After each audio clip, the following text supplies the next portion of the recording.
Lani Wonder Woman. Suportahan natin ang YouTube channel ni Lani Bacalzo. Lani Wonder Woman.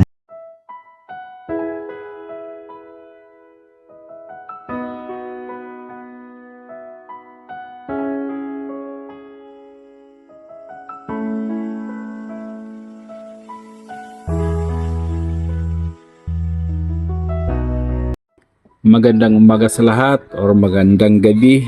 Siya po si Norberto Tigaw. Yung daladala niyang bag ay catheter bag dahil naopera ito siya sa kidney. Kakalabas niya lang galing pa ng Davao City Hospital. So ang lifestyle niya kasi noon sa bundok ay ang ulam niya ay tuyo. So mahina ka pang uminom ng tubig kaya nagkaganon nang tumanda doon na nalaman na namumuo na pala sa kanyang kidney yung maraming bato or stone. Kaya na-opera siya, mga katimla ni Wonder Woman. Kaya mo, pasanin kay buhong nga ni. Kay, wala, ibo nang ilatong ihi.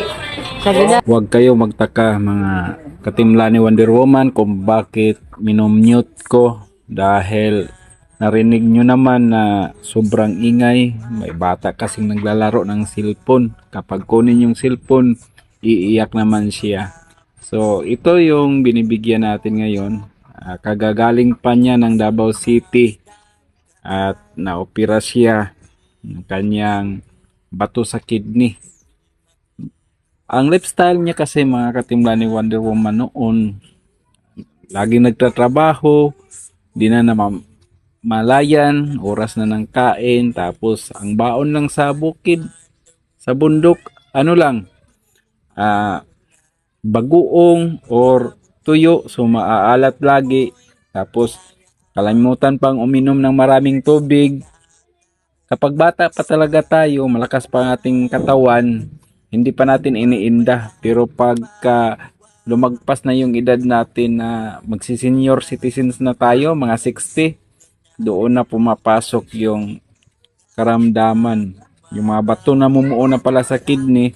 Kaya ang nangyari, laging sumasakit yung balakang niya. At nakita sa mga result na meron siyang kidney stone. So naoperahan talaga siya. So ito ngayon yung naalala kong bigyan kasi alam naman natin simot yung pira nila, no? Kapag pumunta tayo ng hospital, okay lang doon sa ibang mga bansa kasi yung hospital ay sagot ng government, pero dito sa Pilipinas may free naman, pero ano talaga, mayroon ka talagang babayaran konti, lalo na sa mga pagkain mo. Kaya ganito nangyari ni Norberto Tigaw Senior. 63 years old na ito siya, mga katimla ni Wonder Woman. Yang hinahawakan niya, yun ang catheter bag na dyan yung ihi niya na galing sa loob, dyan mai-stack sa catheter bag. Kaya mahirap din yung mayroon tayong karamdaman. Kaya isa din itong paalala sa atin na habang malusog pa tayo, huwag na nating masyadong iabuso ang sarili natin. Dahil di malayong ito yung kakahinatnan natin. Kung sa ngayon pa lang, medyo nahihirapan tayong umihi, uminom na tayo ng mga diuretic na mga inumin or pagkain para ma-flush out yung mga namumuong kunting stone sa kidney natin. Kaya maganda sana kung wala tong bata, mayroon kasing bata dito na naglalaro ng cellphone. Kaya hindi na natin marinig yung usapan namin, at saka yung usapan namin dito is Bisaya. So hindi nyo rin maintindihan. Kaya ganun. Sabi niya na naopera siya, tulog siya nung mga panahon na yon kasi anesthesia yung gamit.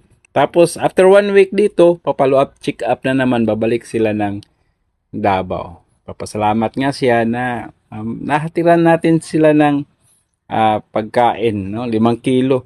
At tamang-tama ng pagdating natin, na problema sila kung anong ulamin. Mayroon tayong dalang sardinas dyan at maraming mga malunggay sa likuran nila. So solve na yung pang-ulam nila mga katimla ni Wonder Woman. At salamat lagi sa inyong panonood. Dahil sa inyong panonood, nakita nyo yung dala naming sako, 5 kilong bigas niyan na tag 70 ang kilo dito sa amin. Pamahal ng pamahal yung bigas na yun ang kakailanganin ng mga tao. Alam nyo ba yung bigas na bigay ng government na yung dala-dala ko? Nang kinain ko yun, sumakit yung sikmura ko. Kasi NFA yun, tag 20 ang kilo binibinta ng government. Or ano iba binibigay, tapos yun daw ang tag 20 kilos ni PBBM. Pero ang sukli naman, hahapdi yung tiyan natin. So maganda. Salamat sa inyong walang humpay na suporta kay Ate Lani. God bless sa atin lahat.